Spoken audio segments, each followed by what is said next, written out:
বিয়ে ছাড়াই বাংলাদেশের মেয়েদেরকে এখন গোল দেওয়া যাচ্ছে। আমি কি বুঝতে চাচ্ছেন আপনারা অবশ্যই বুঝতে পেরেছেন। তো এরকম একটা অভিযোগ উঠেছে বসুন্ধরা মালিকের ছেলে সোভান তানভীরের নামে। স্ক্রিনে আপনারা যে মেয়েটাকে দেখতে পারতেছেন, এই মেয়েটি কিন্তু এই অভিযোগটি তুলেছে এবং সে সোশ্যাল মিডিয়ার সামনে নির্লজ্জের মতো বলতেছে যে তার সাথে নাকি তার বাসায় যাইতো রেগুলারলি ছেলেটা এবং কন্টিনিউয়াসলি তাদের সাথে বিভিন্ন রকমের বুঝতে তো পারতেছেন আসলে এগুলা ভিডিওতে যদি উচ্চারণ করা হয় সেক্ষেত্রে আবার ফেসবুক ইস্যুস রয়েছে, দ্যাটস ওয়াই এগুলা উচ্চারণ করতে পারতেছি না। তবে তারা শারীরিকভাবে যেভাবে অ্যাটাচড ছিল, এইটা যখন একটা মেয়ে একটা ছেলের সাথে অ্যাটাচড হয় তখন মেয়েটা কিভাবে নির্দোষ হয়? বাংলাদেশে এরকম আইন কেন এই সকল মেয়েদের জন্য জারি হচ্ছে না যে তারা নিজেদের সুখের জন্য, নিজেদের হ্যাপিনেসের জন্য তারা এই ধরনের টাইম গুলো স্পেন্ড করছে, লোভে পড়ে এই ধরনের কার্যকলাপ গুলা করছে, অ্যান্ড একটা টাইমে যখন তাদের রিলেশনে ব্রেকআপ হবে তারা সোশ্যাল মিডিয়ার সামনে এসে সাংবাদিকদেরকে নিয়ে ডেকে বিভিন্ন রকমের নাটকীয় কথাবার্তা বলে সেই ছেলেটাকে ফাঁসানোর চেষ্টা করবে।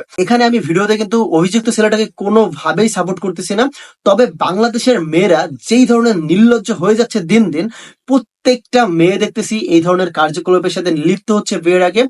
দেন যখন তাদের ব্রেকআপ হচ্ছে, যখন তাদের একটা প্রবলেম ক্রিয়েট হচ্ছে রিলেশনশিপের ভিতরে, তারা সাংবাদিক এবং বিভিন্ন রকম সোশ্যাল মিডিয়া থেকে শুরু করে, তারা বিভিন্ন রকম টিভি চ্যানেল থেকে শুরু করে সব জায়গায় এই ধরনের নিউজগুলো ছাপাচ্ছে। আসলে কাহিনী হচ্ছে ভাই, এই ধরনের মেয়েগুলোর আসলে পরিবার বলেই কিছুই নাই। পরিবার বলে যদি কিছু থাকতো তাহলে তারা বিয়ের আগে কখনোই কিন্তু এরকম অনৈতিক কার্যকলাপে কখনোই জড়াইতে পারতো না।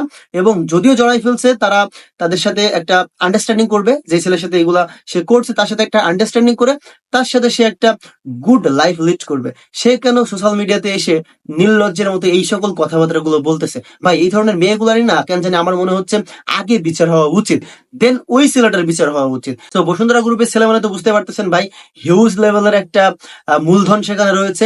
লোভে পড়ে কিন্তু এই মেয়েটা তাকে সবকিছু বিলিয়ে দিয়েছে। এখন ছেলেটা কোনো কারণে তাকে ছুড়ে ফেলে দিচ্ছে। এই মেয়েটা সোশ্যাল মিডিয়ার ভিতরে এসে নাটক শুরু করে দিচ্ছে। এই নাটকগুলো আগে কোথায় ছিল? আগে কেন এই ধরনের কার্যকলাপে লিপ্ত হওয়ার আগে কেন তুমি স্টেটমেন্ট নাও নাই তার থেকে? তুমি কেন ইসলামে তাকে সই করে নাওনি? কেন তাকে তুমি বিবাহ বন্ধনে আবদ্ধ না করে এই ধরনের কার্যকলাপে লিপ্ত হইছো? কেন হইছো? কেন? ওয়াই? এই কোশ্চেনটা যখন করা হবে তখন কিন্তু সে ইমোশনালি বিভিন্ন রকম নাটকীয় ভাবে উত্তরগুলা দিবে। সো বর্তমানে আপনারা এই ধরনের ছলনাময়ী মেয়েদের থেকে দূরে থাকেন এবং মেয়েদেরকে বলতেছি অবশ্যই জীবন সঙ্গিনী হিসেবে রিলেশন থেকে শুরু করে এ টু জেড সব জায়গাতে বেস্ট একটা মানুষকে তোমরা চুজ করো, যাতে করে এই ধরনের স্ক্যাম বা চিটের শিকার তোমাদের না হইতে হয়। আরেকটা কথা হচ্ছে, মেয়েদের ক্ষেত্রে বাংলাদেশের নিয়মটা কেমন জানি একটা সহজতার হয়ে পড়েছে।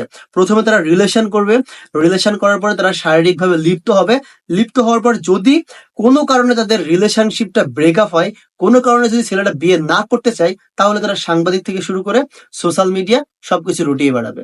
এই হচ্ছে বাংলাদেশের বর্তমান অবস্থা। তো তীব্র নিন্দা জানাচ্ছি এই ধরনের ঘটনাকে।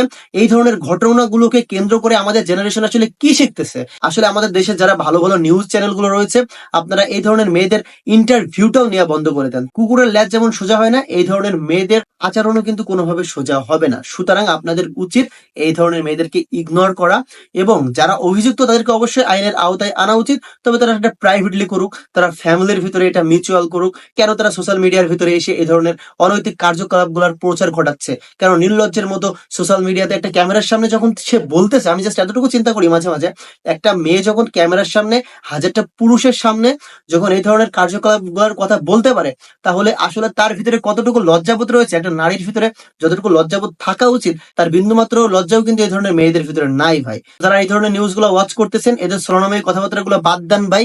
এদেরও কিন্তু সেম লেভেলের দোষ রয়েছে, যতটুকু দোষ রয়েছে ছেলের ঠিক ততটুকু দোষ কিন্তু এই মেয়ের রয়েছে। ভিডিওটা ভালো লাগলে শেয়ার করে দিবেন। ধন্যবাদ সবাইকে।